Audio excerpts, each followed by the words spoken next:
지난주에 우리가 예수님의 재림에 대한 그 메시지를 제 선교와 함께, 선교적인 주제와 함께 메시지를 전했습니다. 그래서 우리가 가장 큰 계명의 심장을 가지고 가장 큰 사명을 감당하는 사람이라는 우리 교회의 이 표, 또 우리 교회의 사명선언문 함께 나누었었습니다.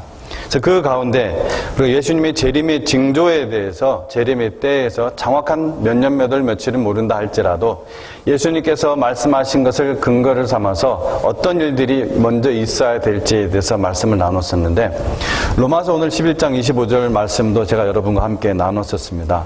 그래서 이 부분의 말씀을 좀 더 조금 보고 바로 이어서 선교 보고를 나가도록 하겠습니다. 오늘 말씀에 보면은 이런 말씀이 있습니다. 이방인의 충만한 수가 들어오기까지. 이방인의 어떤 충만한 수가 차면은 예수님께서 다시 오시는 그 재림 때가 이제 다 된 건데요.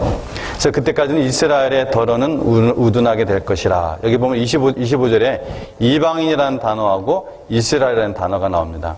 근데 성경에서 이스라엘이라는 그런 단어를 쓸 때 하나는 민족적 이스라엘을 가리키기도 하고, 특별히 신약 성경에서는 민족적 이스라엘 외에 또 하나의 중요한 의미로 쓰일 때가 있습니다. 그 의미가 뭐냐면 영적 이스라엘입니다. 영적 이스라엘. 그래서 이 지금 25절에 나오는 이방인과 이스라엘이라는 단어는 첫 번째 이방인은 민족적 이방인을 가리킵니다. 이방인은 특별히 이게 이제 그 일반 명사가 아니라 성경에서는 고유 명사처럼 쓰이는데, 이스라엘 민족 외에 하나님의 선택하신, 하나님이 너희는 이렇게 살아야 된다, 사람은 이렇게 살아야 된다, 이렇게 살 때 하나님의 복을 받을 것이다 라고 샘플 민족으로서, 모델이 되는 민족으로서 택하신 민족이 선민이잖아요. 그 선민이 이스라엘이잖아요. 그럼 그 이스라엘 외에 다른 모든 민족을 이방인이라고 하는 것입니다. 여러분 잘 알고 계시듯이. 그래서 25절에는 이방인은 민족적 이방인을 가리키고, 또 이스라엘 25절에 나오는 역시 이스라엘도 민족적 이스라엘을 가리킵니다. 민족적이라는 것은 혈통적, 영적인 것이 아니라 그것을 가리키고 있습니다. 26절에 근데 또 이스라엘 말이 나옵니다. 그리하여 온 이스라엘이 구원을 받으리라, 이렇게 나옵니다. 그럼 여기서 온 이스라엘이 무엇인가? 이 말씀을 우리가 잘 봐야 됩니다. 왜냐하면 이 말씀을 이제 잘못 보면은 여기서 그리하여 온 이스라엘 했을 때 이스라엘 민족 전체, 어느 때가 되면은 이스라엘 민족 전체가 다 구원을 받는 때가 온다. 그때가 바로 예수님이 재림한 때다. 이렇게 우리가 성경을 자칫 볼 수가 있기 때문에, 또 그렇게 주장하는 학자들도 있기 때문에 이 말씀 온 이스라엘의 의미를 잘 봐야 됩니다. 여기서 자 먼저 그러면은 이 온 이스라엘은 결론부터 얘기하면은 결론을 먼저 얘기해놓고 근거되는 말씀을 찾아드리도록 하겠습니다. 시간 관계상 이것은 민족적 이스라엘 수가 없습니다. 결코 민족적인 이스라엘을 가리키는 것이 아닙니다. 즉 어느 때 갑자기 온 이스라엘이 회개하고서 다 하나님께 돌아오는 그때를 가리키는 것이 아닙니다. 여기서 민족적 이스라엘은.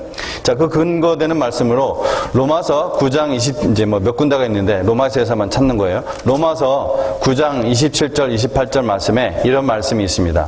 또 이사야가 이스라엘에 관하여 외치되 이스라엘 자손들의 수가 비록 바다의 모래 같을지라도 남은 자만 구원을 받으리니 주께서 땅 위에서 그 말씀을 이루고 속히 시행하시리라 하셨느니라. 여기서 남은 자가 뭡니까? 전체 이스라엘은 민족이 있지만 그 민족적 이스라엘 가운데 남은 자, the remnant, 계속해서 이 남은 자에 대한 것은 구약에도 남은 자가 또 나옵니다. 그 남은 자들만 구원을 받는다는 거예요. 이 남겨진 자가 누굽니까? 바로 예수 그리스도 안에 있는 자들, 복음으로 구원받은 자들, 믿음으로 의로워진 자들. 민족적으로 통째로 구원받는 때는 없습니다. 성경에 그런 것은 없습니다. 근데 그렇게 주장하는 그 신학이 있고, 특히 이제 그 세대주의 신학, 그리고 그러한 학자들이 꽤 있습니다. 거기서 반드시 민족적 이스라엘이 아니라는 거. 민족적 이스라엘을 가리키는 것이 아닌 건 뭐겠습니까? 영적인 이스라엘을 가리킵니다. 영적 이스라엘.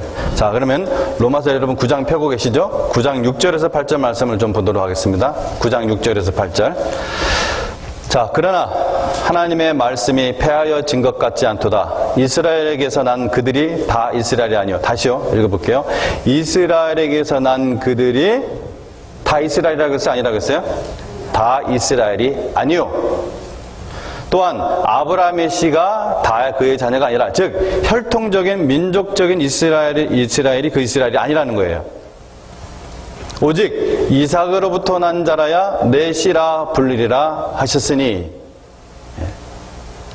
자, 물론 이것이 구약에서 쓰일 때는 이스마엘 혈통 쪽이 아니라는 거 그 얘기하는 거예요. 그러나 여기서는 그 이상의 더 의미를 갖고 있습니다. 여러분, 이삭은 어떻게 낳은 자식입니까?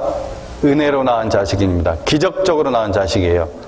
아브라함이 100살 때, 하와가 99살 때, 즉 자연적으로 아이를 낳을 수 있는 연령이 아니에요. 불가능한 나이에요. 경수가 끊겼다고 했죠. 폐경계였습니다. 아이를 낳을 수 있는 하나님의 은혜로 주신 거예요. 선물로 주신 거예요.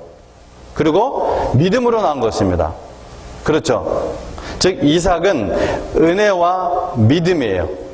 은혜와 믿음. 그래서 8절 말씀이 이렇게 됐습니다. 곧 육신의 자녀가 하나님의 자녀가 아니요 오직 약속의 자녀가 씨로 여기심을 받는다. 약속의 자녀, 은혜의 자녀, 믿음의 자녀 누굽니까? 바로 우리가 이스라엘이에요. 바로 하나님의 은혜로 우리가 구원받았고, 우리가 그 믿음으로, 은혜에 의하여 믿음을 통하여, by grace through faith, 그 자녀들이 바로 우리가 이스라엘인 거예요. 자, 그럼 여기는, 자, 보십시오. 그러면 민족적 이스라엘이 여기 있습니다. 민족적 이스라엘 가운데 누구만 구원받아요? 남은 자만. 그 다음에 이방인 가운데 약속의 자녀들, 은혜와 믿음 똑같아요. 남은 자도 그렇고 이방인들 중에 또 약속의 자녀도 다 은혜와 믿음으로 구원받는 거예요. 자, 이것이 그러면은 26절 말씀에 온 이스라엘 했을 때 이 온 이스라엘은 올의 의미가 아닙니다. 사실은 올도 올이라는 단어로 번역해도 별 무리가 없지만 정확한 의미는 whole, 전체로서의 whole, 온전한 이름이에요. 온전한 whole 이스라엘, complete 이스라엘. 그래서 이 이스라엘, 그 이방인의 수와 또 이스라엘의 남은 자 가운데서 하나님이 정하신 그 남은 자가 다 구원받아서 한 영적 이스라엘, 이 안에는 차별이 없습니다. 이 안에는 이 그리스도 안으로 들어온 이 홀 이스라엘, 이 온 이스라엘은 차별 없어요. 하나님은 똑같은 이스라엘이에요. 구약 시대에는 그게 이제 구분이 있었죠. 근데 그리스도 안에서 이 모든 것이 하나가 된 거예요. 즉, 이 하나님의 온전한 로마서 11장 26절 온 이스라엘이 구원을 받을 그때, 이게 이때에 주님께서 바로 오신다는 것이죠. 즉 하나님의 온전한 이스라엘, 새 이스라엘 뭡니까? 바로 교회입니다. 그게 교회예요. 자, 한 군데만 더 보도록 하겠습니다. 에베소서 2장 15절 16절. 에베소서, 이게 마지막 말씀입니다. 제가 찾아볼 말씀 중에 에베소서 2장 15절 16절.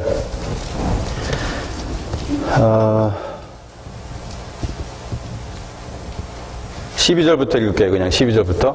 에베소서 2장 12절부터 16절. 그때 한번 말씀을 같이 찾으신 분은 읽어보시기 바랍니다. 시작. 그때 너희는 그리스도 밖에 있었고 이스라엘 나라 밖의 사람이라 약속의 언약들에 대하여는 외인이요 세상에서 소망이 없고 하나님도 없는 자이더니 이제는 전에 멀리 있던 너희가 그리스도 예수 안에서 그리스도의 피로 가까워졌느니라. 그는 우리의 화평이신지라 둘로 하나를 만드사 원수된 것 곧 중간에 막힌 담을 자기 육체로 허시고 법조문으로 된 계명의 율법을 폐하셨으니 이는 이 둘로 자기 안에서 한 새 사람을 지어 화평하게 하시고 또 십자가로 이 둘을 한 몸으로 하나님과 화목하게 하려 하심이라. 원수된 것을 십자가로 소멸하시고. 여기서 둘로 하나 된 이 한 세 사람이 누구죠? 바로 교회입니다. 교회. 그리스도 안에서 하나님의 교회. 하나님의 예언의 성취입니다. 한 세 사람, 한 몸. 이것을 가르칩니다. 그래서 성경 곳곳에서 이 온 이스라엘은 민족적 이스라엘이 아니라는 것을 성경 로마서 자체에서도 설명을 하고 있고 바로 이것이 결국은 교회를 가리키려는 것을 성경 우리가 가르쳐주고 있습니다. 그래서 우리 중앙침례교회는 바로 이 온 이스라엘의 수가 채워지기까지 주님의 사명을 감당하기 위해 지난주에 나바오 선교를 다녀왔습니다. 이번에 저희가 나바오에서 머문 곳은 루프라는 곳입니다. 루프, L-E-U-P-P, 루프. 그 지역에 있는 그 루프 교회에서 저희가 먹고 자면서 선교를 하고 또 매일 오프로드로 길이 없는 저번에 우리 차종선 성도님과 함께 갔던 그 오프로드 지역까지 선교를 하고 왔습니다. 그런데 교회의 한 교인이 그 교회의 한 교인이 한국전 참전 용사라는 것을 이남종 선교사님께서 저에게 알려주셨습니다.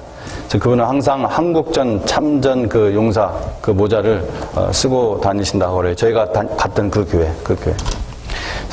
이남종 선교사님이 한 번은 또 한 나바호인과 이야기를 하는데 미국 트럼프 정부가 들어선 다음에 인디언들을 위한 장학금 등 혜택이 많이 줄게 되었다고 안타까워했다고 합니다.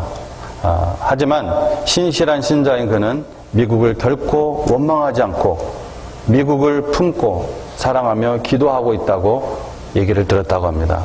참 저도 많은 도전을 받았는데요. 우리들도 우리의 조국 한국과 이제 우리나라가 된 이 미국을 품고 계속 기도해야 됩니다. 한국이 아시아를 대표하고 미국이 서구를 대표하는 하나님의 통치가 주도되는 그런 나라가 되도록 우리가 기도하기 원합니다. 하나님의 말씀을 세상의 흐름에 타협하며 음료의 길을 가는 세력들을 무너뜨리고 오직 하나님의 온전한 복음으로 선교를 하는 그러한 교회들이 이 미국 땅에 그리고 한국 땅에 계속해서 힘있게 일어서도록 우리가 기도할 필요가 있습니다.